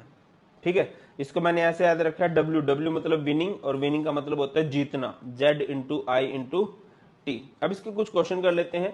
जैसे कि आपको पहला क्वेश्चन दे रखा है, what do you mean by Faraday constant. क्या होता है फैराडे कांस्टेंट भाई, चार्ज ऑफ 1 मोल इलेक्ट्रॉन। 1 मोल यानी 6.02 × 10⁻²3 और एक इलेक्ट्रॉन का 1.6 × 10⁻−19 कूलम। इसको सिंपल करेंगे 96,487 कूलम, और सिंपल के लिए 96,500 कूलम। अगला अच्छा सॉल्यूशन है। अच्छा एक बात मैं बता दूं, फैराडे लॉ के अगर आपको कभी भी न्यूमेरिकल करने हैं, टाइम को आपने सेकंड में लेना है। रिपीट करता हूं, अगर आपको फैराडे लॉ के कभी भी न्यूमेरिकल करने हैं, टाइम को आपने सेकंड में लेना है। A solution of copper sulphate is electrolysed for 10 minutes. कितनी देर के लिए, 10 मिनट्स के लिए। With a current of 1.5 ampere, what is the mass of copper. Copper को डिपॉजिट होने तो पहले कॉपर सल्फेट को तोड़ो। कॉपर सल्फेट को तोड़ोगे तो बेटा वो टूटेगा कॉपर 2 पॉजिटिव में एंड SO4 2 नेगेटिव में। अब कॉपर 2 पॉजिटिव क्या करेगा बुलबुलो, 2 इलेक्ट्रॉन लेके कॉपर बनेगा। डिपॉजिट होना है ना तो डिस्चार्ज होना पड़ेगा, उसका चार्ज खत्म करना पड़ेगा, 2 इलेक्ट्रॉन ले लिए। तो W निकालना है, मास ऑफ सब्सटेंस डिपॉजिट निकालना है। W = Z × I × T। Z का formula molar mass by N × F × I × T। Molar mass कितना है 63.5। N number of electron loss into Faraday constant 96,500। I current कितना है 1.5 एम्पियर और टाइम 60 मिनट यानी कि सेकंड में करेंगे 600। तो यहां से आ गया। अब ऐसा ही आपको क्वेश्चन दे रखा है, निकल nitrate is electrolysed between platinum electrodes using a current of 5 ampere. अच्छा ये प्लैटिनम इलेक्ट्रोड्स इस तरह की बातें लिखी होती हैं, इसका मतलब ये होता है कि इनका कोई रोल नहीं है इधर प्लैटिनम वगैरह का, ये इनर्ट होती हैं। बताया था मैंने स्टैंडर्ड हाइड्रोजन इलेक्ट्रोड वाले कंसेप्ट में। 20 मिनट्स के लिए कार्रवाई की गई है और करंट कितना था 5 एम्पियर। बस सिंपल है। पहले तो निकल नाइट्रेट को तोड़ोगे। निकल नाइट्रेट को जब तोड़ा जाएगा कुछ ऐसे आएगा, ये हमारे पास निकल नाइट्रेट है, वेरी नाइस। ये हमारे पास निकल नाइट्रेट है, इसको तोड़ेंगे तो ये हो जाएगा Ni2 positive and 2 NO3 negative. Nitrate को हम नहीं देखेंगे क्योंकि हमने निकल डिपॉजिट कराना है। निकल 2 पॉजिटिव क्या करेगा बेटा, 2 इलेक्ट्रॉन लेगा और निकल बन जाएगा। W = Z, विनिंग का मतलब होता है जीतना, और Z molar mass by N × F × I × T। Molar mass कितना है भाई 58.7 दे रखा है, N2 है, फैराडे कांस्टेंट 9500, करंट 5 एम्पियर है। अब टाइम 20 मिनट्स दे रखा है, सेकंड में करेंगे 1200 सेकंड हो जाएगा, और इसको सिंपल आउट करेंगे 1.825 ग्राम आ जाएगा। इस तरह से इस क्वेश्चन को करना था। क्लियर है? आगे बढ़ते हैं। नेक्स्ट, इस तरह के भी क्वेश्चन कई बार पूछे गए हैं, how much charge is required for the reduction for the oxidation. ऐसे केसेस में कभी क्वेश्चन आ जाए तो आप ये देखना कि यार इसमें कितने इलेक्ट्रॉन का लॉस गेन हुआ है। चार्ज रिक्वायर्ड कभी भी आपसे पूछा जाता है तो बेटा इसका सिंपल सा फॉर्मूला है एन फैराडे। जैसे आपको कॉपर टू पॉजिटिव से कॉपर बनाना है तो कॉपर टू पॉजिटिव क्या करेगा, 2 इलेक्ट्रॉन लेके कॉपर बनाएगा। और फिर चार्ज रिक्वायर्ड का फॉर्मूला एन फैराडे, एन कितने भैया 2 इलेक्ट्रॉन लिए जा रहे हैं 2 फैराडे। आपको कभी मान के चलो Al3 पॉजिटिव से बनाना है, Al बनाना है, तो बताओ इसमें 3 इलेक्ट्रॉन का लॉस गेन होगा एक्चुअल में, तो यहाँ पर 3 फैराडे। तो आपको देखना है कि उस रिएक्शन में कितने इलेक्ट्रॉन का लॉस गेन है। जैसे कि H2O2 से आपको O2 बनाना है। अब यहाँ पर O2 को देखोगे, O2 पे कितना चार्ज बनेगा बेटा, इस पूरे पर चार्ज बनेगा 2 नेगेटिव, और इधर है O2, तो ये 2 इलेक्ट्रॉन का लॉस करेगा। कितने इलेक्ट्रॉन का लॉस हुआ, 2 का, तो यहाँ पर 2 फैराडे। इस तरह से क्वेश्चन बन जाएंगे। नेक्स्ट आया फैराडे का सेकंड लॉ। फर्स्ट लॉ में उसने बात बोल दी कि जितनी भी आप इलेक्ट्रिसिटी पास कराते रहोगे, जितना आप चार्ज पास कराते रहोगे, उतना ही सब्सटेंस डिपॉजिट हो जाएगा। सेकंड लॉ में उन्होंने क्या बोला कि अगर आप एक से ज्यादा इलेक्ट्रोलिटिक सॉल्यूशन ले लो और उनमें से same amount of electricity pass कराओ, क्या उन पे same amount of substance deposit होगा? तो इसका आंसर है नो। मैं आपको एग्जांपल देता हूं। जैसे मैं आप सबको पढ़ा रहा हूं तो सबके मार्क्स सेम तो नहीं आएंगे, मैं तो सबको सेम पढ़ा रहा हूं। यहां पर आपकी खुद की कैपेसिटी भी मैटर करेगी कि आपकी खुद की कैपेसिटी कितनी है, खुद की राइटिंग कितनी अच्छी है, खुद कितना मेहनत कर रहे हो। तो यहां पर भी ये बात हो जाती है कि अगर आप same amount of electricity pass कराओगे अलग अलग सॉल्यूशन में से, तो वो सब्सटेंस कितना डिपॉजिट होगा डिपेंड करता है उनके इक्विवेलेंट वेट पर। क्या लिखा गया, when same amount of electricity passed through two different electrolyte connected in series, amount of substance deposited at electrodes is directly proportional to their equivalent weight। जैसे कि यहाँ पर AgNO3 है, यहाँ पर CuSO4 है, Ag कितना डिपॉजिट होगा, equivalent weight of Ag, Cu कितना डिपॉजिट होगा, equivalent weight of Cu। Clear है? इससे रिलेटेड न्यूमेरिकल कई सारे बन सकते हैं, सिंपल से बनते हैं, बस थोड़ा सा सोचना। क्वेश्चन है, a steady current of 2 ampere was passed through two electrolytic cell X and Y connected in series containing electrolytes FeSO4 and ZnSO4। FeSO4 है एंड ZnSO4 है। अब डिपॉजिट होना है तो Fe को आयंस में टूटना पड़ेगा, Fe2 पॉजिटिव बनेगा और Zn2 पॉजिटिव बनेगा। और कितना आयरन डिपॉजिट हो गया, 2.8 gram of Fe deposited. How long did the current flow, calculate the mass of zinc deposited. अब सिंपल है, कैसे? अब आपको पता है मास डिपॉजिट होने का फॉर्मूला क्या है, Z इलेक्ट्रोकेमिकल इक्विवेलेंट। फॉर्मूला क्या बनता है, molar mass by N into F into I into T। अब मोलर मास कितना है ब्रो, अब हमने टाइम निकालना है, तो हमें पता है कि मास तो कितना डिपॉजिट हुआ है, 2.8, आयरन का 2.8 ही तो डिपॉजिट हुआ है। मोलर मास इसका 56 होता है, 296,500। आई कितना करंट पास कराया गया बेटा, 2 एम्पियर ऑफ करंट पास कराया गया। टाइम हमें निकालना ही है, तो टाइम यहां से 4825 आ जाएगा। अब बेटा जी आपको ये निकालना है कि वो कितना डिपॉजिट हुआ, आयरन जिंक कितना डिपॉजिट हुआ। वो कैसे निकाल सकते हो, मास ऑफ जिंक डिपॉजिटेड कितना डिपॉजिट होगा, इक्विवेलेंट मास ऑफ आयरन जितना, जिंक कितना डिपॉजिट होगा, इक्विवेलेंट मास ऑफ जिंक जितना। अब आयरन कितना डिपॉजिट हुआ है, 2.8 ग्राम। इक्विवेलेंट वेट कैसे निकाला जाता है बेटा, मोलर मास बाय में चार्ज ऑफ द आयरन, इस तरह से। तो इसका इक्विवेलेंट मास आया 28।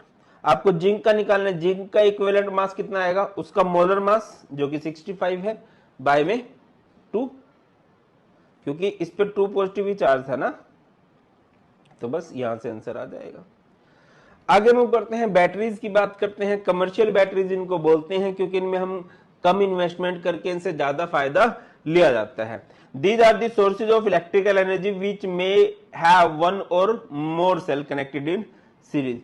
Good quality battery should be light, compact and its voltage should not vary during its use. इसकी वोल्टेज को वेरी नहीं करना चाहिए।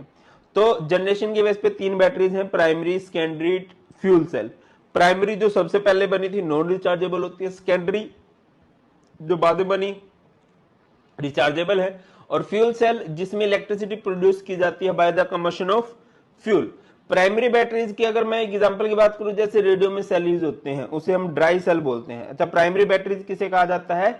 The reaction occur only once and after use over a period of time battery becomes dead and can't be reuse again. तो यहां पर आपको setup दिखाई दे रहा होगा, ये ड्राई सेल है, इसको ली लैंके सेल भी बोलते हैं, लेक लैंके सेल, शायद मेरी प्रोनाउंसिएशन ऐसी ही है, माफ कर देना, वैसे तो सही बोल रहा होगा। इसमें सबसे पहले बाहर की तरफ एक जिंक का कंटेनर होता है, जिंक का वेसल होता है, अंदर एक ग्रेफाइट की रोड होती है, इसके अंदर सॉल्यूशन भरा गया है किसका? अमोनियम क्लोराइड, जिंक क्लोराइड का, और इसके सराउंडिंग में जो हमारे पास ग्रेफाइट की रोड है MnO2 प्लस कार्बन, है ना। This cell consist of zinc rod, zinc rod नहीं आएगा, जिंक वेसल आएगा, क्षमा, ग्रेटेस्ट हीरो।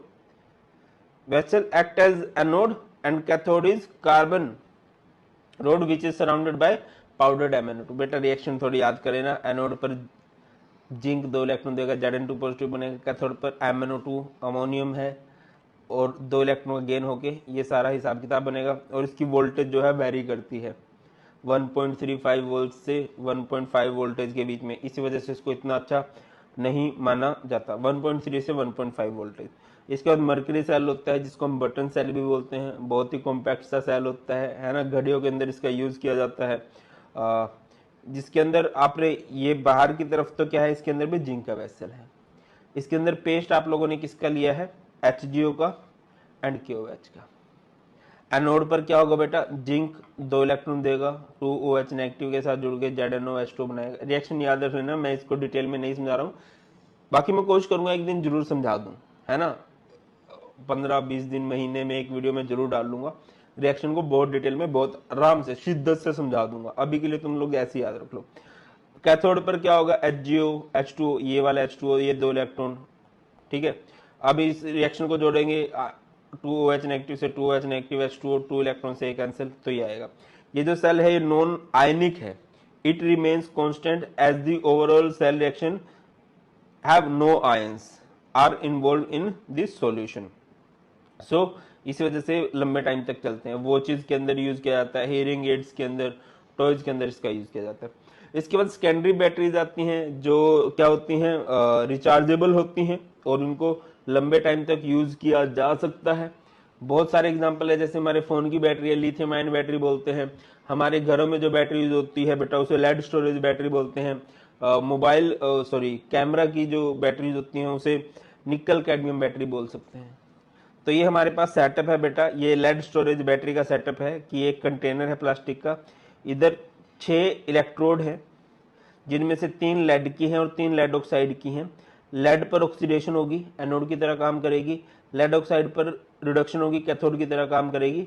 हर एक जो ये सेल है वोल्टेज सेल, ये 2 वोल्टेज का करंट देता है, तो पूरा हमें 12 वोल्ट का करंट मिलता है। 2 तरह से रिएक्शन होती है, एक होती है ड्यूरिंग डिस्चार्जिंग, एक होती है ड्यूरिंग रिचार्जिंग। इसके अंदर आपने इलेक्ट्रोलिटिक सॉल्यूशन लिया है किसका? डाइल्यूट H2SO4 का। एट एनोड क्या होगा? Pb 2 इलेक्ट्रॉन देगा, SO4 2 नेगेटिव के साथ PbSO4 बनेगा। एट कैथोड क्या होगा? PbO2 SO4 2 negative plus 4H positive plus 2 electron, ये क्या बन जाएगा? PbSO4 2H2। ठीक है बेटा। इसके बाद हमारे पास फ्यूल सेल है। Fuel cell most advance cell इनको बोला जाता है क्योंकि इनका अभी तक कॉमन लाइफ में यूज नहीं होने लगा है। अभी तक इनका यूज किया गया है अपोलो स्पेस प्रोग्राम के अंदर, और बात बोला जाता है कि गूगल के अंदर, एप्पल जैसी कंपनीज भी इलेक्ट्रिसिटी की प्रोडक्शन के लिए इनका यूज करती हैं। ठीक है, ये हमारे पास एक सेटअप है बेटा, है ना। और इसमें क्या है, एक तरफ से हाइड्रोजन गैस जाती है, एक तरफ से ऑक्सीजन गैस जाती है। यहाँ पर ये रोड्स लगी हुई हैं, कार्बन की है, पोरस कार्बन इलेक्ट्रोड्स हैं जिनके अंदर हल्के हल्के होल्स हैं, यहीं से बबल्स करती हैं हाइड्रोजन एंड ऑक्सीजन गैस। यहाँ पर सॉल्यूशन लिया गया है डाइल्यूट NaOH, KOH लिया जा सकता है। इस रिएक्शन को स्पीड अप करने के लिए यहाँ पर कैटलिस्ट यूज किया जा सकता है, निकल, प्लेटिनम, पैलेडियम में से कोई भी, ठीक है। इट इज हाईली एफिशिएंट, 70% जो है रिएक्टेंट से प्रोडक्ट बनती है, एनर्जी बनती है, और 30% जो होता है उससे साइड प्रोडक्ट बनता है, वाटर। तो इसको फ्यूचरिस्टिक सेल इसीलिए बोला जाता है क्योंकि हमारे पास जितने भी अभी तक सोर्सेज हैं इलेक्ट्रिसिटी को प्रोड्यूस करने के, उन सब से पोल्यूशन बनता है, बट इससे कोई भी पोल्यूशन नहीं बनता क्योंकि इसका साइड प्रोडक्ट ही वाटर, और इसकी एफिशिएंसी बहुत ज्यादा है। लाइक हमारे पास थर्मल पावर प्लांट होते हैं जो कोयले वगैरह से बिजली बनाते हैं, उसमें 40% एफिशिएंसी है, 60% से पोल्यूशन फैलता है इतना ज्यादा, है ना। मतलब अब मैं तुम्हें ज्ञान नहीं दूंगा कि यार हम अपनी फ्यूचर जनरेशन के लिए कुछ भी छोड़ के नहीं जा रहे, जो कि सच है, सच है। हम मतलब जिनके हाथों में भी बागडोर है, हम तो कोशिश करते हैं कि हाँ पेड़ पौधे लगाए जाएं। चलो ये है भाई, और तो क्या ये कैथोड पर क्या होगी, रिडक्शन होगी O2, पहले तो ऑक्सीडेशन होनी चाहिए, एनोड 2H2 4 इलेक्ट्रॉन देगा, 4OH नेगेटिव के साथ वाटर बन जाएगा। इन 4 वाटर में से 2 वाटर के मॉलिक्यूल बिजली बनाने में काम आ जाएंगे O2 के साथ जुड़ के, 4OH नेगेटिव। ये रिएक्शन होती है 2H2 + O2 गिव्स 2H2O।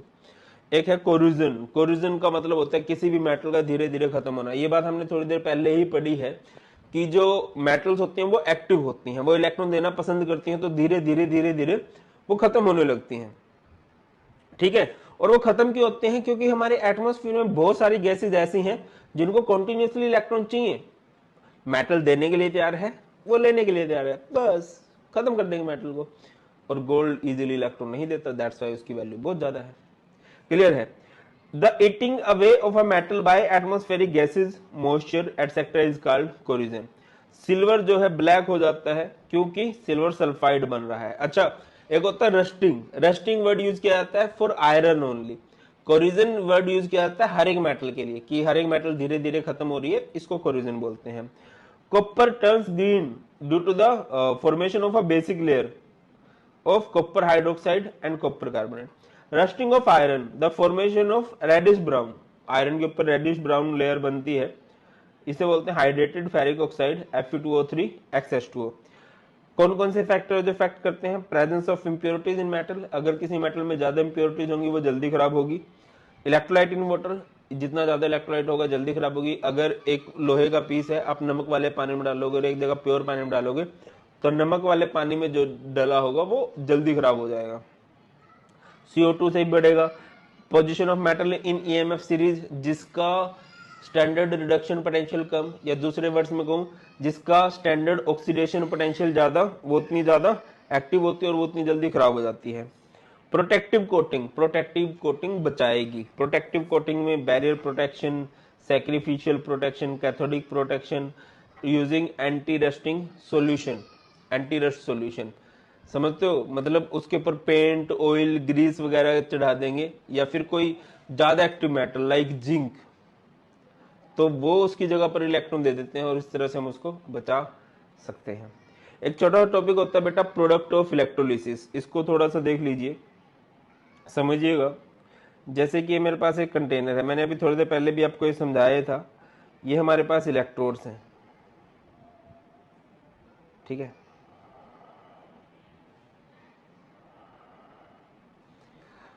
और यहां पर मैंने क्या कर दिया, बैटरी लगा दी, और यहां पर आपने सॉल्यूशन ले लिया, कोई भी सॉल्यूशन ले लिया। मैं पहले बोल रहा हूं कि हमने NaCl ले लिया। क्या ले लिया भाई, NaCl। तो क्या होगा, ये डिसोशिएट हो जाएगा। अच्छा, ये पॉजिटिव है, इसे बोलते हैं एनोड, और ये नेगेटिव है, इसे बोलते हैं कैथोड। ये इधर क्या होगा बेटा, पॉजिटिव आयंस हमारे इधर जाएंगे, कटायन इधर जाते हैं, और नेगेटिव इधर जाते हैं, ठीक है। अब कैथोड, एट कैथोड, कैथोड पर कौन सी रिएक्शन होती है बेटा, कैथोड पर होती है रिडक्शन। एट एनोड, एनोड पर कौन सी रिएक्शन होती है, ब्रावो, एनोड पर रिएक्शन होती है ऑक्सीडेशन। कैसे, देखो Cl नेगेटिव है, Cl नेगेटिव क्या करेगा बेटा, इलेक्ट्रॉन देगा। मैंने आपको बताया है कि इलेक्ट्रोड्स पे जाके अपोजिटली चार्ज इलेक्ट्रोड्स पे जाके इनको डिस्चार्ज होना होता है। ये अपना एक इलेक्ट्रॉन दे देगा और ये क्लोरीन गैस बन जाएगा, ठीक है। On the other hand Na positive क्या करेगा, वो एक इलेक्ट्रॉन लेगा, वो सॉलिड हो जाएगा और सॉलिड होकर वो डिपॉजिट होने लगेगा। यही होता है प्रोडक्ट ऑफ इलेक्ट्रोलिसिस की कोई भी आप इलेक्ट्रोलाइट लोगे, उसमें से आप इलेक्ट्रिसिटी पास कराओगे तो कुछ ना कुछ प्रोडक्ट आपको अलग अलग इलेक्ट्रोड्स पे देखने को मिलेंगे। सिमिलरली वाटर का भी प्रोडक्ट बनता है। वाटर का कैथोड पर प्रोडक्ट बनता है बेटा, याद रखिए H2, और एनोड पर प्रोडक्ट बनता है बेटा O2। अब अगर सिर्फ वाटर लिया है, बट प्रॉब्लम कहां आ जाएगी, अगर कभी मैंने वाटर और NaCl को मिक्स कर दिया तो NaCl में से भी कैथोड पर प्रोडक्ट बनाना चाह रहा है और वाटर में से भी कैथोड पर प्रोडक्ट बनाना चाह रहा है। सिमिलरली NaCl में से एनोड पर भी प्रोडक्ट बनाना चाह रहे हैं और एनोड पर वाटर भी प्रोडक्ट बनाना चाह रहे हैं। ऐसे केसेस में हमारी जरूरत पड़ती है प्रेफरेंशियल ऑक्सीडेशन एंड रिडक्शन की। कौन ऑक्सीडेशन शो करेगा, कौन रिडक्शन शो करेगा। जिसका रिडक्शन पोटेंशियल ज्यादा वो रिडक्शन, जिसका ऑक्सीडेशन पोटेंशियल ज्यादा वो ऑक्सीडेशन। एक आधा एक्सेप्शन भी होता है। तो अब हमें पता होना चाहिए कि कौन रिएक्शन करता है। देखिए कटायन जाते हैं कैथोड पे। कौन से कटायन वाटर के कंपैरिजन में प्रोडक्ट नहीं बना सकते, K positive, Na positive, Ca2 positive, Mg2 positive, Al3 positive, ये कभी भी प्रोडक्ट नहीं बना सकते। ऐसे केसेस में वाटर जीत जाता है और वो प्रोडक्ट बनाता है। यहां पर हमारे पास ये क्या है, ये ग्रुप 1, ग्रुप 2 एंड ग्रुप 13 के आयंस हैं। इधर आ जाओ, कौन से हैं जो वाटर से जीत जाते हैं, Ni2 positive, Pb2 positive, copper 2 positive, Ag positive, Au3 positive. ये अगर होते डी ब्लॉक के एलिमेंट जनरली जीत जाते हैं, जनरली। अब इधर आ जाओ, कौन से अनायन है जो हमेशा प्रोडक्ट बनाएंगे, Cl negative, Br negative, I negative. ये हमेशा वाटर के कंपैरिजन में जीतेंगे। और ये SO4 negative, NO3 negative, CO3 2 negative, F negative, ये कभी नहीं जीत सकते। ऐसे केसेस में हमेशा कौन जीतेगा, वाटर जीतेगा और ऑक्सीजन बनाएगा एनोड पे। सर बात समझ में नहीं आई, समझाता हूं। जैसे कि एक्वस NaCl है, एक्वस NaCl है यानी कि Na पॉजिटिव है, H पॉजिटिव है, कहां पर जाने के लिए, कैथोड पर जाने के लिए। और यहां से Cl नेगेटिव है, OH नेगेटिव है, कहां पर जाने के लिए, एनोड पर जाने के लिए। अब बताइए Na पॉजिटिव में से और H पॉजिटिव में से कौन जीतेगा, H positive is from water, तो Na पॉजिटिव नहीं जीत सकता। ऐसे केसेस में वाटर जीतता है तो हाइड्रोजन बनेगा एट कैथोड। अब Cl नेगेटिव है, OH नेगेटिव है फ्रॉम वाटर, तो ऐसे केसेस में कौन जीतता है, ये जीत जाते हैं हमेशा। तो यहां पर बनेगा Cl2 एट एनोड। ये है बेटा, देखना है कि कौन जीतेगा। मैंने आपको बता दिया इन केसेस में हमेशा वाटर जीतेगा, तो प्रोडक्ट बनेगा H2 एट कैथोड।